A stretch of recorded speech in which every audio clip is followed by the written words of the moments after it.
محمود غزنوی رحمۃ اللہ علیہ، آپ نے سنا ہوگا، ایک نیک دل اللہ والے ایک بزرگ آدمی تھے اور اللہ کے دوست تھے، متقی اور پرہیزگار تھے۔ یہ وقت کے بادشاہ بھی تھے محمود غزنوی رحمۃ اللہ علیہ۔ ان کے دربار میں بہت سارے لوگ آیا کرتے تھے، وزراء بھی ان کو بہت تھے۔ ایک مرتبہ محمود غزنوی رحمۃ اللہ علیہ کی مجلس میں بہت سارے لوگ جمع ہوئے۔ محمود غزنوی رحمۃ اللہ علیہ نے فرمایا، جو شخص مجھے خواجہ خضر علیہ السلام سے ملاقات کرائے گا، ان کا دیدار کرائے گا، اس کو میں انعام دے دوں گا۔ چونکہ ہر ایک جانتا تھا یہ کوئی چھوٹی بات نہیں ہے، لیکن ایک دیہاتی کھڑا ہو گیا۔ ایک دیہاتی کیا ہوا؟ وہ کھڑا ہو گیا۔ کھڑا ہو کر خواجہ خضر علیہ السلام سے میں ملاقات کراؤں گا، یہ کہا محمود غزنوی رحمۃ اللہ علیہ کو۔ یعنی محمود غزنوی رحمۃ اللہ علیہ کو کیا کہا؟ میں آپ کو خواجہ خضر علیہ السلام سے ملاقات کراؤں گا، لیکن میری ایک شرط ہے، اس کے لیے دریا کے کنارے پہ ایک وظیفہ کمانا ہے 6 مہینے کا۔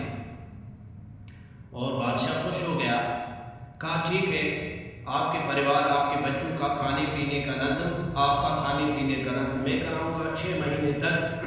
6 مہینے جو ہی ہو جائیں گے، مجھے خواجہ خضر علیہ السلام کا دیدار ہونا چاہیے، ملاقات ہونی چاہیے۔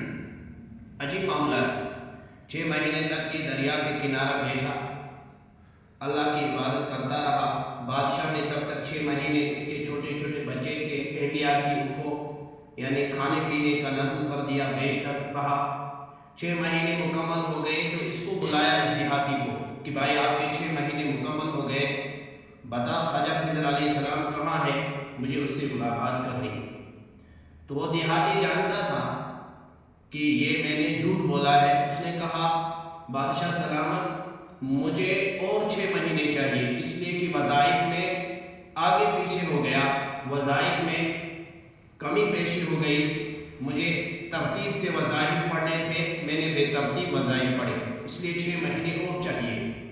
بادشاہ نے کہا ٹھیک ہے، 6 مہینے اس کو اور دے دو۔ اور 6 مہینے اس کے پریوار کو یہ کھلاتا رہا، پلاتا رہا، اور یہ 6 مہینے دریا کے کنارے بیٹھ کر آرام سے اللہ کی عبادت کرتا رہا۔ اب سال مکمل ہونے کے بعد محمود غزنوی رحمۃ اللہ علیہ نے بلایا، اس دیہاتی کو بلاؤ، اس شخص کو بلاؤ جس نے مجھے کہا تھا کہ میں خواجہ خضر علیہ السلام سے آپ کی ملاقات کراؤں، وہ کہاں ہے؟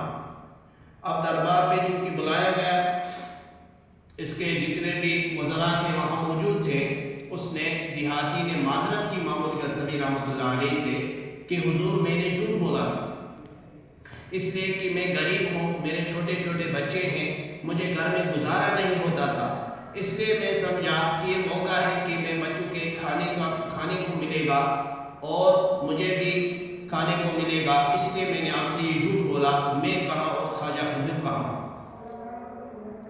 بادشاہ نے کہا اب رائے پوچھی، ٹھیک ہے، رائے پوچھی، بتاؤ اس کی سزا کیا ہوگی، اس کو کیا سزا دینی چاہیے جس نے وقت کے بادشاہ کو جھوٹ بولا اور 1 سال تک اس کے بچے اور خود بھی بادشاہ کے خزانے سے کھاتا رہا۔ اب یہاں یہ ہوا کہ وہاں ایک سفید پوش آدمی جو ہے وہاں بیٹھا ہوا تھا، بزرگ آدمی بیٹھا ہوا تھا، سب نیچے کیے ہوئے۔ ایسا ہوا کہ ایک وزیر سے جب پوچھا، وزیر نے کہا بادشاہ سلامت، اس کی سزا یہ ہے کہ اس کو سر قلم کر دیا جائے، یعنی اس کا سر جو ہے تن سے جدا کر دیا جائے۔ تو وہ سفید پوش آدمی جو تھا، وہ بزرگ جو آدمی تھا، اس نے کہا بادشاہ سلامت، یہ وزیر ٹھیک کہتا ہے۔